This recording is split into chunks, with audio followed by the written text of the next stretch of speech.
সবই তার ইচ্ছা। কথায় আছে, ঠাকুর না চাইলে তার দর্শন সম্ভব নয়।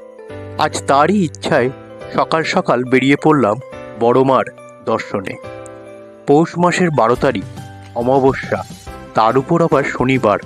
প্রায় 1020 দর্শনার্থী। সুতরাং লাইন দীর্ঘ থেকে দীর্ঘতর। অতঃপর দীর্ঘ 6 ঘন্টা অপেক্ষার পর মায়ের দর্শন সম্ভব হলো। আপনারা যারা ভাবছেন মায়ের দর্শন করবেন, আর চিন্তা না করে বেরিয়ে পড়ুন। তবে শনিবার, রবিবার ও মঙ্গলবার বাদ দিলে ভালো হয়। আর যারা গাড়ি করে আসবেন, চিন্তা নেই, গঙ্গার ধারে গাড়ি পার্কিংয়ের সুব্যবস্থা রয়েছে।